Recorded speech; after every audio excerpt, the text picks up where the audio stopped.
우리는 부활절을 맞이하였지만 어제와 오늘이 많이 다르십니까? 여러분 어떻습니까? 혹시 어제까지 가지고 있던 문제가 오늘 아침에 일어났더니 예수님 죽음을 이기시고 부활하시듯이 갑자기 짠하고 문제가 오늘 아침, 오늘 새벽부터 풀려 있었습니까? 어떻습니까? 똑같습니까? 어제 아프던 것이 오늘 아침에는 하나도 안 아프시죠? 거짓말도 잘하시네요. 교회 다니는 성도님들에게 거짓말 잘하시면 안 돼요. 어제 아픈 거 그냥 여전히 아프시죠? 문제, 골칫거리 여전히 가지고 계실 겁니다. 우리는 부활주의를 맞아서 예수님의 부활을 다시 사심을 믿음으로 고백하고 그렇게 예배 자리에 나왔지만 우리의 문제는 여전합니다. 여전한 경우가 많습니다. 여러분, 문제를 많이 가지고 있는 사람들의 그 상황을 새벽 3시, 그런 문제를 가지고 있는 사람들을 새벽 3시의 사람들이라는 표현을 씁니다. 이 표현은 새벽 3시의 몸들에게라는 책 제목에서 가져온 것입니다. 새벽 3시의 몸들에게. 이 책을 제가 새벽 3시의 하나님이라는 설교 제목, 그리고 궁금해서 그 설교 내용 가운데 이 책을 소개하는 것을 듣고 이 책을 알게 되었습니다. 아직 구매하지도 않았고 읽지도 않았습니다. 하지만 새벽 3시의 몸들, 새벽 3시가 뭐지? 이런 궁금증은 들어서 제가 찾아보았습니다. 검색해 보았습니다. 그랬더니 인생의 새벽 3시의 순간들, 시간들을 가진 사람들이 있는데 실제 환우들, 아픈 사람들이 자신의 인체에 생리학적으로 가장 고통을 느끼는 시간이 24시간 중에 새벽 3시라는 것입니다. 통계적으로 생리학적으로 저는 잘 모르겠습니다만은 그렇게 몸이 아프지를 않아서, 근데 새벽 3시 정도에 깬다고 합니다. 힘들고 아파서 가장 몸에 고통을 느끼는 시간이 새벽 3시. 그래서 그 새벽 3시에 깨어나는 사람들, 그 사람들 새벽 3시의 몸들, 그러한 질병이나 아픔을 가지고 있는 사람들을 지칭해서 새벽 3시의 몸들에게 쓰는 그런 책으로서 여러 가지를 묶어 놓은 것입니다.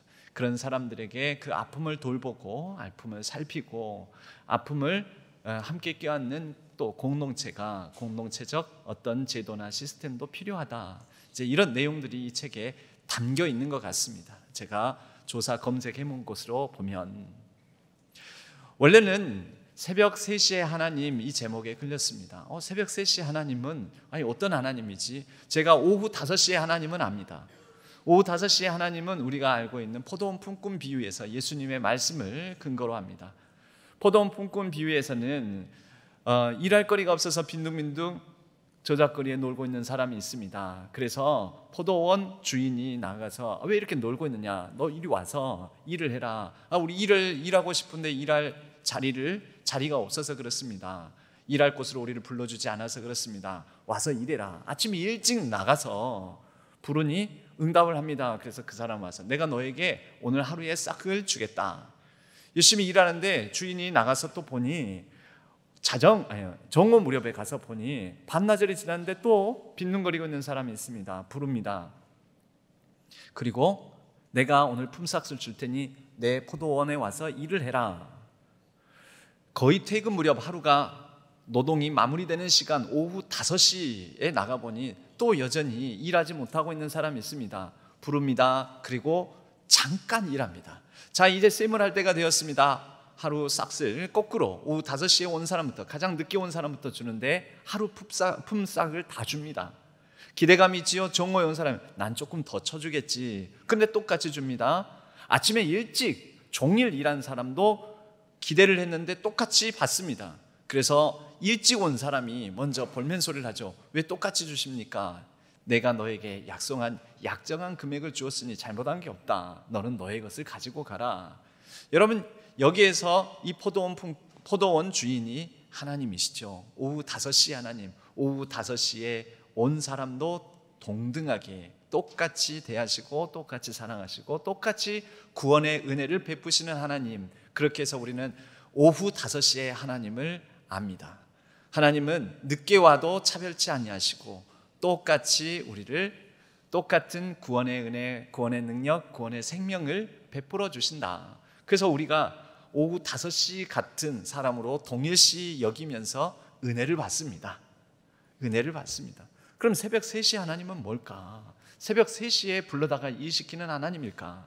아니요. 새벽 3시 가장 고통 가운데 몸부림치는 사람, 아픔 속에 있는 사람, 문제 가운데 있는 사람, 문제와 씨름하면서 잠 못 이루는 사람, 그러한 사람에게 찾아오시는, 다가오시는 하나님이시라는 것입니다. 그게 새벽 3시의 하나님, 그 제목에 담겨있는 하나님에 관한 메시지 내용이었습니다. 여러분, 새벽 3시는 인체가 가장 고통을 느끼는 때, 아픈 사람들이 그 아픔의 고통을 가장 느껴서 일어나는 때, 또 그 아픈 사람 곁에서 간호하다가 그 힘겨움의 고통에 지쳐서 환자의 침대 마태 곁에서 잠깐 눈을 붙이는 그 시간, 여러분, 고민이 많은 사람들은 초저녁에 잠깐 잠이 들었다가도 자기의 고민, 걱정거리, 정신적인 눌림 이 가운데서 잠을 늦게까지 자질 못하고 일어나죠. 그게 한 새벽 3시, 4시. 여러분에게는 새벽 3시가 없습니까? 꼭 새벽 3시 정각이 아니라 하더라도 그런 새벽 3시의 순간, 새벽 3시의 상황, 새벽 3시의 문제 안고 이 예배당에 나오시지는 않았느냐라는 것입니다. 여러분, 인생에는 새벽 3시와 같은 순간들이 있습니다. 새벽 3시의 사람들, 그 사람이 바로 저와 여러분일지도 모릅니다. 바로 이 책은 그러한 이 시간이 가장 연약하고 아픈 사람들이 깨어있는 때, 그것이 육체적으로 뿐만 아니라 조금 더 확장해서 생각해 보면 정신적으로, 심리적으로도 가장 깊은 불안과 절망을 느끼며 가장 외롭고, 또 신앙적으로, 영적으로는 하나님의 침묵을 경험하고 있는 사람들, 그런 순간을 나고 있는 시간들, 이 표현이 새벽 3시에 담겨져 있습니다. 여러분, 이 무렵에 뜨는 달이 있습니다. 혹시 아십니까?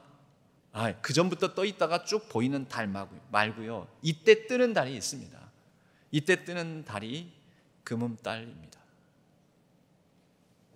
보름달 아닙니까? 그런데 아니요, 저거는 조금 발길을 막 키우니까 나중에 기회가 되면 이게 지구광이라는 건데, 그건 놔두고 요 밝은 부분, 반짝이는 부분, 이게 금음달입니다. 초승달 비슷한데요. 여러분, 초승달과 금음달 구분하실 줄 아세요? 이거 그 학창 시절에 시험 문제에 많이 나옵니다. 다음 중에 초승달이네요. 2개 중에 늘 해가지고 둘 중에 하나 찍었다가 틀리는 경우 많습니다. 저쪽이 초승달이고 이쪽이 금음달입니다. 왼쪽 오른쪽 모양이 다르지요? 밝게 빛나는 부분이 조금 다릅니다. 그런데 모양만 다른 게 아니라 뜨는 시간도 다릅니다.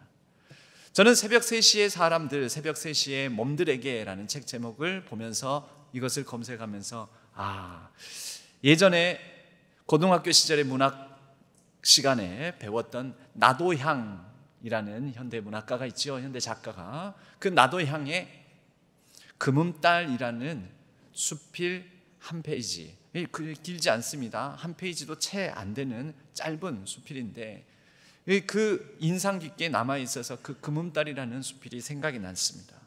금음달, 제목이 금음달입니다. 나는 금음달을 몹시 사랑한다.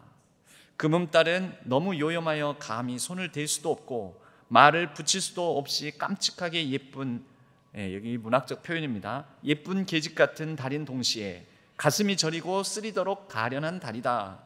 서산 위에 잠깐 나타났다 숨어버리는 초승달은 세상을 후려 삼키려는 독부가 아니면 철모르는 처녀 같은 달이지만은, 금음달은 세상의 갖은 풍상을 다 겪고 나중에는 그 무슨 원한을 품고서 애처롭게 쓰러지는 원부와 같이 비절하고 애절한 맛이 있다. 여러분, 실제 초승달은 초저녁에 뜹니다. 초저녁에 서쪽 하늘에 떴다가 금방 서쪽으로 져버립니다. 그런데요, 금음달은요, 동쪽에서 잠깐 떴다가 해가 뜨고 나면 그 햇빛에 가려져서 사라져 버립니다. 그러니까 서쪽으로 지는 게 아니라 햇빛에 가려서 사라져 버리는 것입니다. 해 뜨기 직전에 잠깐 보였다가 없어지는 달이라는 거죠. 그래서 여러분, 이 금음달을 볼 수 있으려면 어떻게 해야 됩니까? 언제 볼 수 있겠습니까? 그 초저녁에 보는 달은요, 초승달이에요. 그 초저녁에 보는 달을 금음달로 착각하시면 안 돼요. 금음달은 밤잠 못 이루는 사람들, 무슨 고민이 있든지 무슨 아픔이 있든지 무슨 슬픔이 있든지 잠 못 이루고 아니면 밤을 지새우고 보게 되는 달이 금음달이라는 것입니다. 그래서 이 금음달이라는 나도양의 작품에는 그 다음 이렇게 계속해서 얘기합니다. 초승달이나 보름달은 보는 이가 많지만은 금음달은 보는 이가 없어 적어서 그만큼 외로운 달이다. 객장 한등에 정든님 그리워 잠 못 들어 하는 분이나 못 견디게 쓰린 가슴을 움켜잡은 무슨 한 있는 사람이 아니면 그 달을 보아주는 이가 별로이 없을 것이다. 그는 고요한, 달은, 금음달은요, 고요한 꿈나라에서 평화롭게 잠드는 세상을 저주하며 홀로이 머리를 풀어띄고 우는 청산과 같은 달이다. 내 눈에는 초승달빛은 따뜻한 황금빛에 날카로운 쇳소리가 나는 듯하고 보름달을 쳐다보면 하얀 얼굴이 언제든지 웃는 듯하지만은 금음달은 공중에서 번뜩하는 날카로운 비수와 같이 푸른빛이 있어 보인다. 내가 한이 많은 사람이라서 그러한지는 모르지만은 내가 그 달을 많이 보고 또 보기를 원하지만 그 달은 한 있는 사람만 보아주는 달이 아니라 늦게 돌아가는 술주정꾼과 노루마다 오줌 누러 잠깐 나온 사람도 보고 또 때로는 밤중에 남의 담장을 넘는 도둑놈도 보는 것이다. 어떻든지 금음달은 가장 정 있는, 정이 많은, 정 많으면 어떻게 합니까? 잠 못 이루어 하노라 라는 그런 시 구절도 있죠. 가장 정 있는 사람이 보는 동시에 가장 한 있는 사람이 보아주고 또 가장 무정한 사람이 보는 동시에 또 가장 무서운 사람들이 많이 보아준다. 그런데 나는 보름달을 가장 좋아한다. 이 내용이 바로 금음달이라는 나도양의 작품입니다. 여러분, 금음달 자주 보십니까? 자주 보신 것 같습니까? 어떻습니까? 그래도 가끔은 보십니까? 제 말은 실제 금음달을 보았느냐 이 질문이기도 할 수도 있지만 실제 금음달 본 것 여부를 떠나서 금음달을 보는 심정과 같은 그런 상황에 처한 적이 있느냐라는 질문입니다. 여러분, 금음달 보십니까? 아니, 지금도 금음달 보고 금음달 보는 마음으로 이 자리에 나온 분들이 있을지도 모르겠습니다.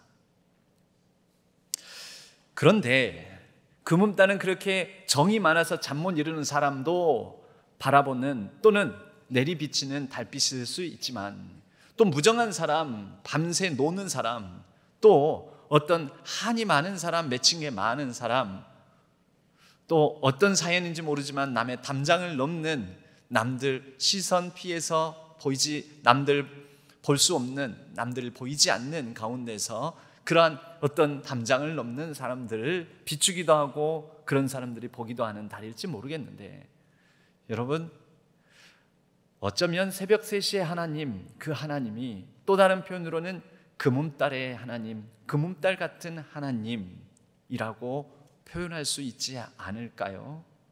부활의 주님을 또 그렇게 우리가 말할 수 있지 않을까요? 여러분, 오늘 본문을 보십시오.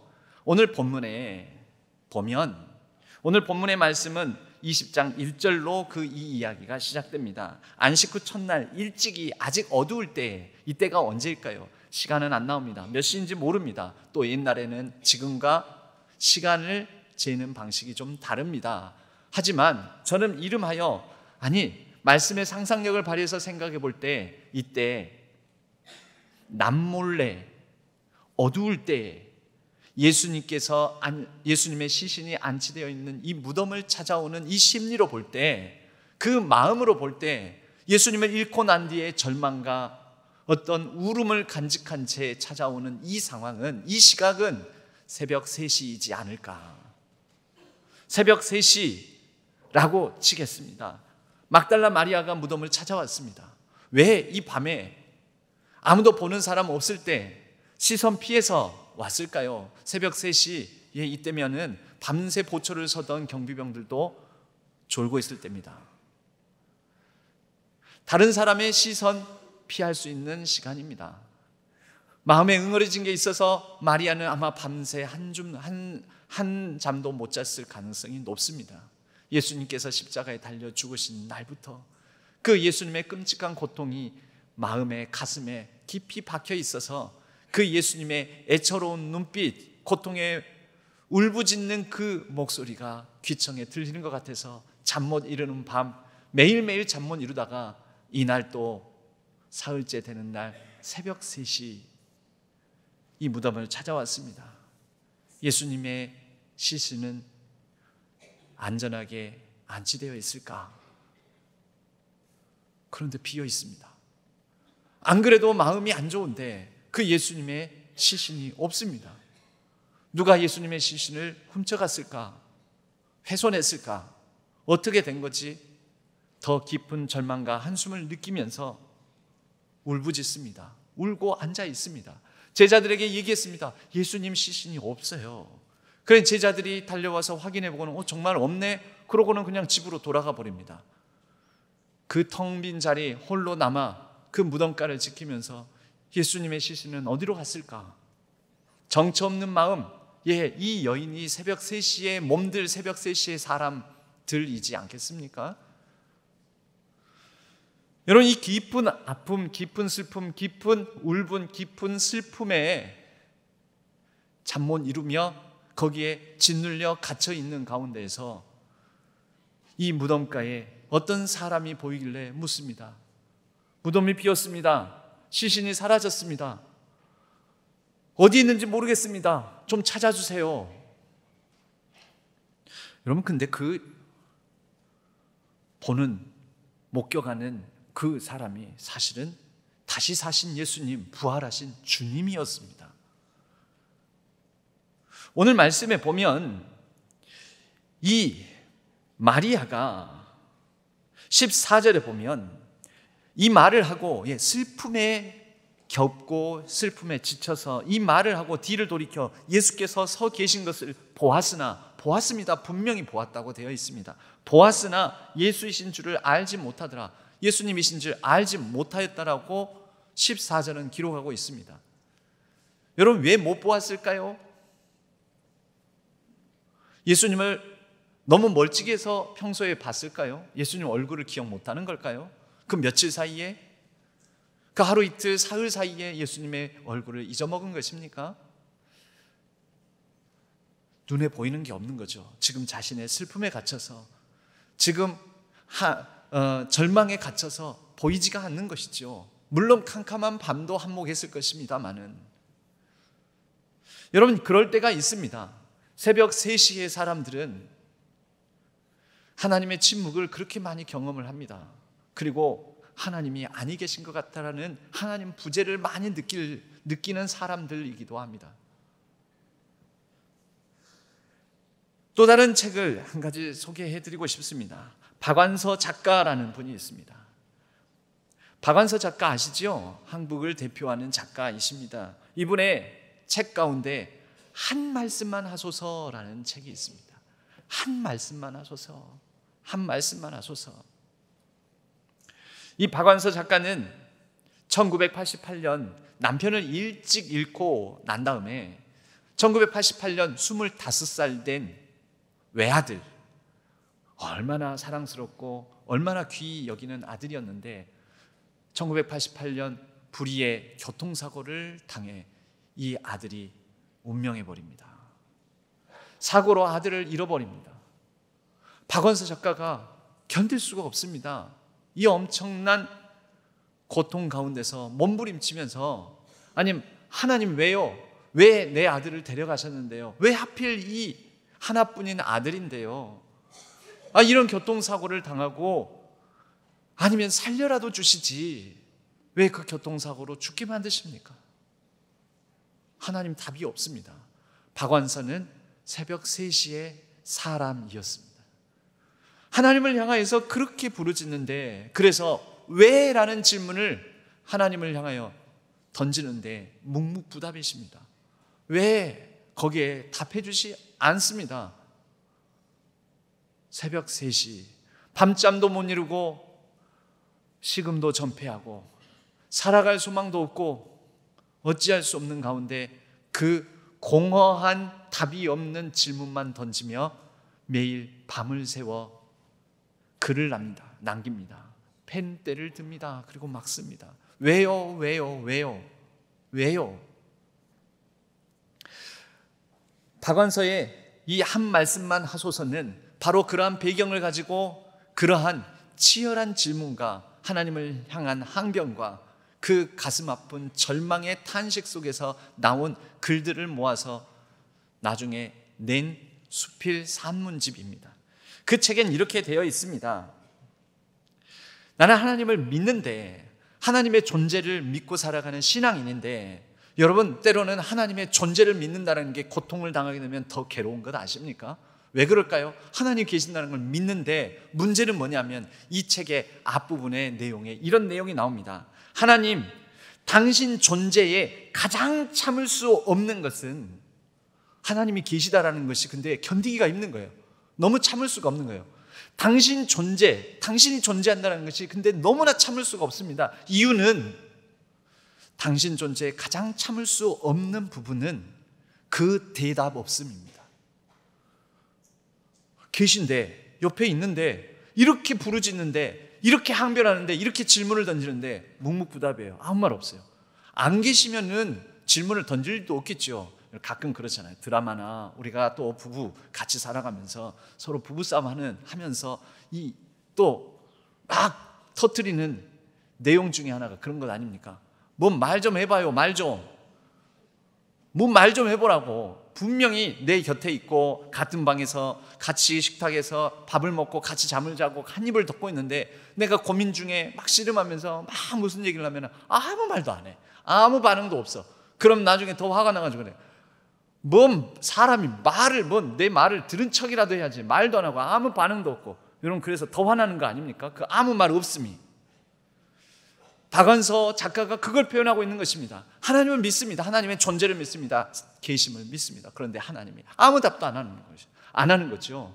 당신의 존재에 가장 참을 수 없는 부분은 그 대답 없음입니다. 여러분, 밀양이라는 영화가 있습니다. 밀양이라는 영화. 오늘은 소설도 영화도 잠깐 많이 소개를 합니다. 밀양이라는 영화 좀 오래됐지요? 한참 됐는데요. 여러분 저 표정, 포스터에 이 극 중 전도연이라는 배우가 연기를 했던 신애라는 여자 주인공인데 저 표정 보면 저 사람 새벽 3시에 사람처럼 보입니까? 아니면 행복하고 좀 기쁘고 삶이 순탄한 것처럼 보입니까? 새벽 3시에 사람처럼 보이죠? 남편을 사고로 잃었습니다. 남편을 잃고 난 다음에 초등학생 외아들을 데리고 남편의 고향인 밀양 지역으로 내려옵니다. 그리고 차라리 아는 사람 없는 곳에서 새로운 출발을 하고 싶었던 마음이었겠지요. 그래서 이 밀양이라는 곳에서 피아노 학원을 엽니다. 그리고 아들과 더불어 그래도 살아갈 소망을 가지고 한 걸음 한 걸음 내디디면서 살아가고 있는 중에 그 눈에 넣어도 아프지 않을 사랑하는 아들이 유괴당합니다. 범인은 그 동네에 자신에게 친절을 베풀기도 했던 태권도 관장이었습니다. 자기가 서울에서 내려와서 돈 좀 있을 것으로 알고 유괴하고 돈을 요구하고 그러다가 결국 그 아들을 죽여버립니다. 깊은 절망과 탄식 속에서 살아갈 소망을 또 잃어버리고 살아가다가 어느 날 우연히 찾아간 어느 교회당 부흥 집회에 참석했다가 거기에서 울분을 터뜨리고 그 다음 날부터 신자가 됩니다. 예, 이 부흥 집회에 참여해서, 그리고 그 다음 날부터는 열심히 교회 생활을 하고 신앙생활을 하는 중에 자신의 받은 은혜 감격 가운데 결단을 하나 합니다.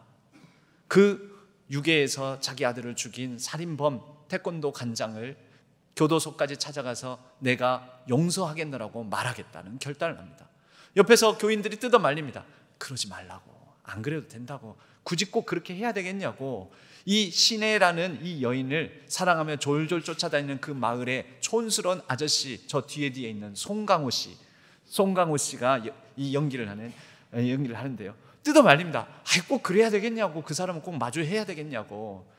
그러나 시내는 고집을 피우면서 그 교도소를 찾아가서 그 사람과 대화를 하는 중에 그 태권도 관장이 이렇게 얘기합니다. 아주 온화하고 평온한 표정으로, 저요, 여기에서 하나님을 만났어요. 하나님께서 저의 모든 잘못을 용서해 주셨어요. 신혜 씨도 하나님 잘 믿고 하나님이 주시는 그 평안을 누리세요. 신혜가 먼저 용서하려고 그러는데 용서의 말을 하기도 전에 이렇게 말하는 태권도 관장의 그 천연덕스럽고 뻔뻔스러운 얼굴을 대하니, 말도 아직 나는 용서하겠다는 말도 꺼내지 않았는데 그 말을 들으니 그 자리에서 일어서다가 혼절합니다. 쓰러집니다. 그리고 그 다음 날부터 하나님을 향한 항변을 하기 시작합니다. 잠도 안 잡니다. 분노합니다. 내가 용서하지 않았는데 왜 당신이 먼저 용서하냐고, 왜 마음대로 용서를 하냐고, 왜 내 역할을 당신이 대신하냐고 막 분노를 하고, 그리고 이 교회가 야외를 가서 야외 예배를 드리는데 깽판을 치고 신실한 교회의 장로님을 유혹해서 타락시키려고 하고, 그리고 그 약국의 이 장로님의 부인 되시는 권사님 앞에서 하나님이요? 하나님 안 계세요. 어디 계신다는 거예요? 이거 아무것도 아니에요. 하나님 어디 있는데요? 라고 하고, 또 텅 빈 거리에서 밤중에 뛰쳐나와 하늘을 향해 삿대질을 하며 좋아? 좋냐고 하면서 하나님을 향하여서 그렇게 대들고, 이런 그런 방황과 방탕을 일삼습니다. 묵묵히 그 곁에서 뒤에서 송강호 씨가 열연하는 그 남자 주인공이 안타까워하며 사고 뒷수습을 하고 그렇게 다닙니다. 그러다가 결국 길거리에서 자해를 하고 난 다음에 길거리에서 쓰러집니다. 병원에 입원을 합니다.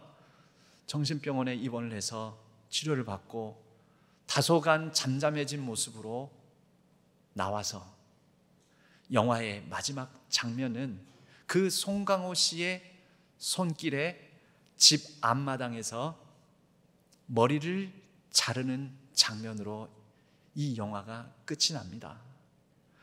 머리카락을 자르니 잘린 머리카락이 바람에 이리저리 날리다가 하수구, 그리고 그늘진 한켠 그쪽에 떼굴떼굴 굴러가서 그 은은한 햇살이 비치는 그 부분을 조명하고 비추고 영화는 캄캄해지며 그 엔딩 크레딧이 올라가고 끝납니다. 여러분, 이 영화를 어떤 분들은 반기독교적 영화다, 막 하나님께 항변하고 대들고 또 예배에 깽판을 치고 하는 이런 모습들, 반기독교적 영화다, 이건 그리스도인들, 교인들을 폄하하는 영화다, 이렇게 생각하는 사람도, 그렇게 평가하는 사람도 있습니다. 그렇지 않습니다. 이 영화는 매우 기독교적인 영화입니다. 그 시내라는 주인공이 약국에서 권사님한테 하나님 어디 계신데요? 안 계세요. 안 보이잖아요. 안 느껴지잖아요. 그분은 안 계세요 라고 할 때 그 권사님은 애써 안타까운 마음으로 아니요, 하나님은 우리 신혜 씨의 아픔을 알고 계시고 곁에 계세요 라고 얘기를 해주는 장면이 있는데, 물론 그것에 대해서 신혜는 받아들이지 않고 반발하고 그렇지만 이것이 영화의 주제이자 영화가 드러내고자 하는 메시지입니다. 하나님 어디에 계실까요? 어떻게 계실까요? 마지막 모든 분노가 수그러들고 퇴원하고 나온 다음에 다시 일상으로 돌아와 일상의 한켠을 살아가고자 하는 다짐으로 머리카락을 자를 때 그 잘린 머리카락을 비추는 은은한 햇살, 밀양이 은밀한 밀자, 햇빛 양자이지요. 실제 그렇습니다. 영어로 Secret Sunshine이라고 합니다. 이 영화의 주제는 여기에 담겨 있습니다.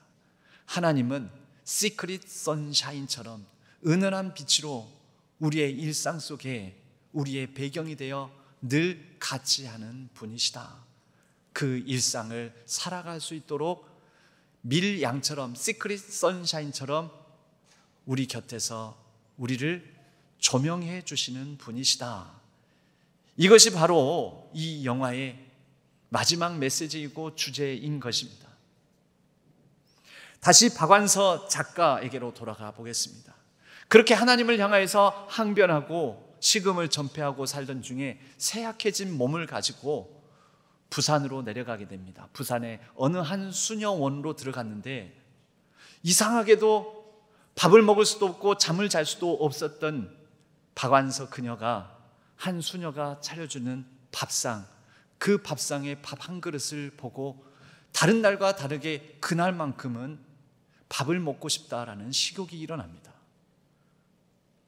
정신을 차려보니 이미 밥 한 숟가락을 떠놓고 있습니다. 맛있습니다, 생각보다. 아하, 그때 박완서 작가는 깨닫습니다. 하나님은 나의 질문에 답하시지 않았지만 오늘 이 밥 한 숟가락 가운데 이 밥을 통하여 밥이 되어서 나를 찾아오시는구나. 내가 밥이 먹고 싶고 밥을 먹으니 맛있고 밥을 먹으니 힘이 나고, 아, 하나님은 이 밥으로 나를 찾아오셔서 내 곁에 계시는구나. 나는 살 수가 없다, 이젠 죽겠다, 내가 무슨 소망으로 살까 싶었는데 밥 먹고 싶고 밥을 먹고 있고 밥을 먹으니 힘이 나고, 아, 나는 여전히 살 수 있겠구나. 나를 살게 하시는 하나님의 답은 이것이구나. 그는 그의 작품에서 이렇게 얘기를 합니다.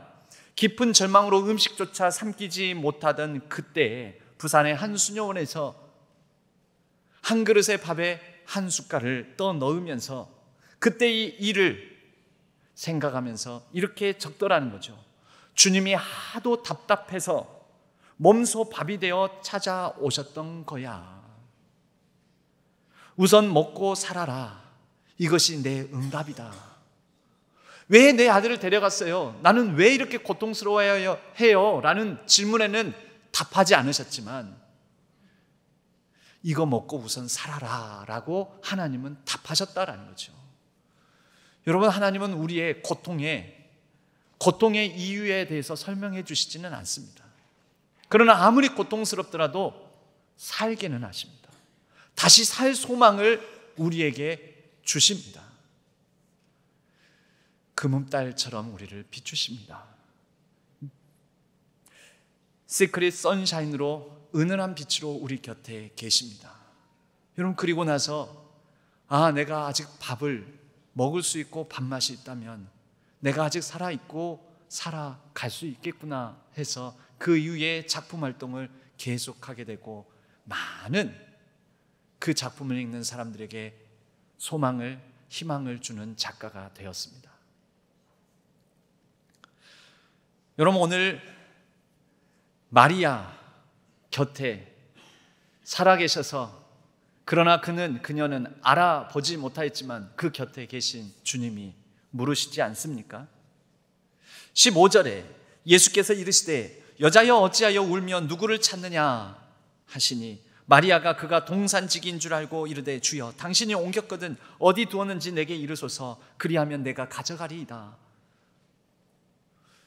여러분, 사실 예수님 계속 못 알아보고 있는 거죠. 그런데 그에게 찾아오신 살아계신 주님의 한 말씀이 있습니다. 마리아야, 마리아야. 박완서 작가에게 그 밥 한 숟가락으로 찾아오신 하나님은 이 극도의 절망 가운데 예수님을 보고도 보질 못하는 마리아에게는 이 한 말씀으로 그를 일으켜 세우십니다. 마리아야. 마리아가 그때서야 절망과 슬픔과 눈물에 갇혀 비통함 가운데 눌려서 보질 못했던 주님을 보게 됩니다. 눈이 열립니다.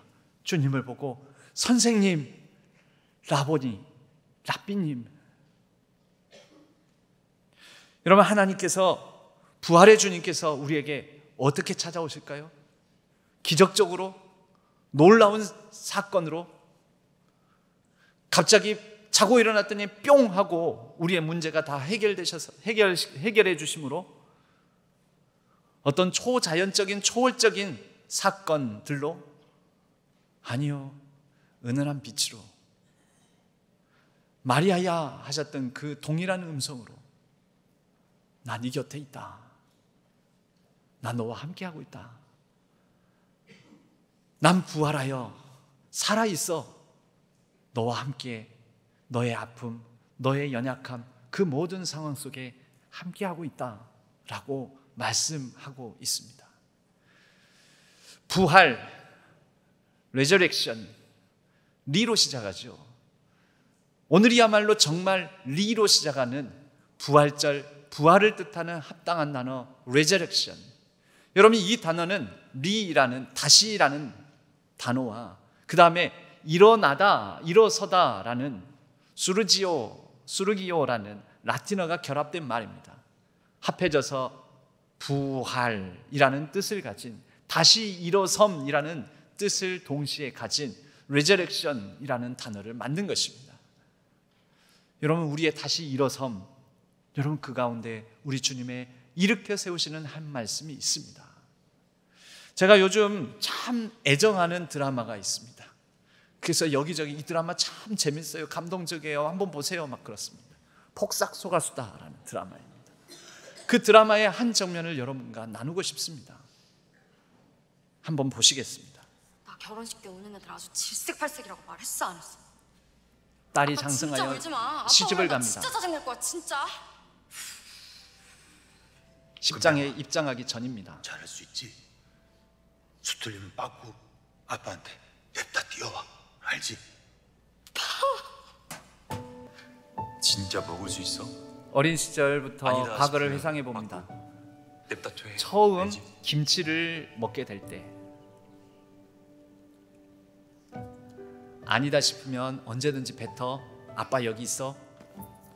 그리고 처음 등교하게 되는 날, 학교 보내는 날, 안녕하세요. 해봐. 선생님 안녕하세요. 선생님, 안녕하세요. 아니 얘 학교 못 보낸다니까. 내년에 보내자. 내년에. 아이, 뭐 그럼 천년만년 끼고 살아? 응? 참, 나중에 시집은 어떻게 보내려고 그래? 진짜? 진짜? 금명이 학교 갈 수 있어? 갈 수 있어. 정분이도 갔어. 아 정근이 간 게 뭐 중요해. 아빠 금명이 정근이랑 친한 거 싫어. 학교 갈 거야. 그 꼬맹이를 아빠가 질투하는 거예요. 그럼 일단 갔다가 아니다 싶으면 빠꾸 냅다 집으로 뛰어와. 알지? 아빠 집에 있어. 응? 처음 운동회 달리기 시합에 출전하게 내일 되는데, 잘 뛸 수 있지? 나 1등 할 것 같은데? 1등? 요이 땅 하면 가는 거야. 땅. 응? 근데 1등 안 해도 되니까 못 하겠으면 빠꾸. 자빠지면 아빠한테 냅다 뛰어와. 아빠 내일 뒤에 있을게. 알지? 응. 요이.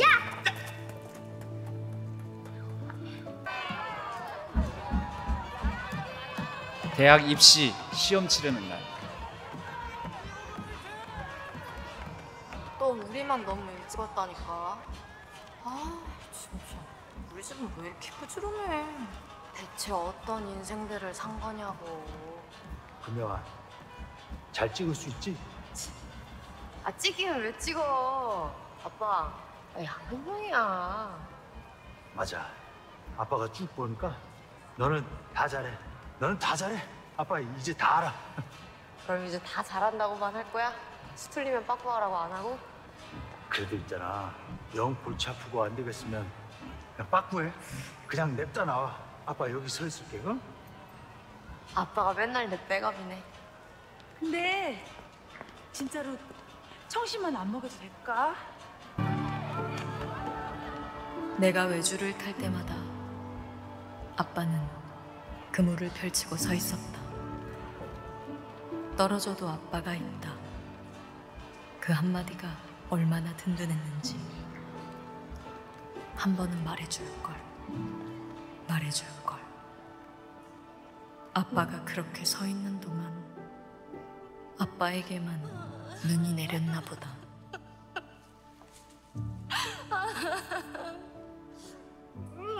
아빠 여기 있어. 그러니까 다 너 하고 싶은 대로 해. 너 하고 싶은 대로.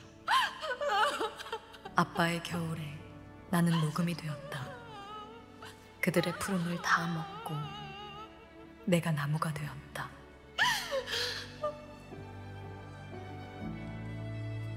아빠 맨날 여기 있어. 알지? 아니, 그런 말 자체를 지금 하지 말라고. 아빠 짜증나. 신부 입장. 네, 이 결혼식 무사히 끝났을까요? 걱정하지 마세요. 이 결혼식 무사히 끝나고 해피엔딩으로 이 결혼식 잘 마무리되었습니다. 이 딸이 7년 먼저 연애하고 원래 결혼 문턱까지 갔던 그 집안에서 상대 집안이 이 집이 별 볼 일 없다고 변변치 못하다고 결국 파혼했습니다. 그런 전력이 있었던지라 이 딸에게 이제 새로운 사랑, 정말 아끼고 사랑하는 남자를 만나서 결혼식 하게 되는데 이 아빠는 마음이 아직 안 놓여서 그 전에 과거에 아픔도 있었기 때문에 결혼식장 들어서기 전에 언제든지 빠꾸 나는 네 뒤에 있어. 이번에도 마음 내키지 않으면 아빠 네 뒤에 있으니까 달려와 라고 말하는 장면입니다. 여러분, 드라마상의 이 아버지도 그러는데 우리 하나님 아버지가 언제든지 우리에게 이렇게 말씀하시는 분 아닐까요? 나는 미스터 시크릿 선샤인이야. 나는 네 곁에 있어. 네 등 뒤에 있어. 나는 부활하여 살아있어서 너와 함께하고 있어. 수틀리면 빠꾸, 잘 못해도 괜찮아. 좀 실패해도 괜찮아. 아픔 그거 가지고 나에게로 와. 언제든지 네 등 뒤에 있을게. 내가 너의 배경이 되어줄게. 은은하게 금음달처럼 새벽 3시 잠 못 이루는 밤 그분은 우리 곁에 우리와 함께 하시는 것입니다. 부활의 주님은 우리를 일으키시는 그 한 말씀이자 우리의 배경이고 우리의 안전망이 되어주시는 것입니다. 거창하고 대단하고 놀라운 기적적인 사건으로 부활 사건이 우리에게 재현되는 것이 아니라 한 말씀 하시는 것입니다. 마리아야. 그리고 나사로에게도, 죽은 나사로에게도 말씀하시는 겁니다. 죽은 나사로에게 나사로야 나오라. 나사로야 나오라. 여러분, 그 무덤을 향해서 예수님께서 손짓하시는 것이죠. 나오라.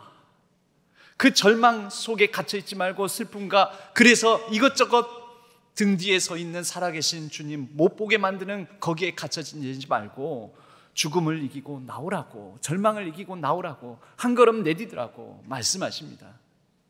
부활하신 주님은 불안과 두려움, 여전한 두려움에 갇혀있는, 그래서 문을 꽁꽁 걸어 잠그고 있는 제자들에게 그 벽을 관통해서 오셔서 말씀하십니다. 그들을 일으키시는 한 말씀, 평강이 있을지어다. 또 낙심하여 고향 땅으로 내려간 제자들에게 오셔서 말씀하십니다. 무서워하지 말라. 두려워하지 말라. 드라마의 표현으로는 이 말씀 아니겠습니까? 수틀리면 빠꾸, 나 언제나 네 곁에 있어. 나는 너의 등 뒤에 있어. 여러분, 이런 찬양이 있습니다. 우리가 잘 아는 찬양. 나의 등 뒤에서 나를 도우시는 주, 나의 인생길에서 지치고 고나여 매일처럼 주저앉고 싶을 때 나를 밀어주시네.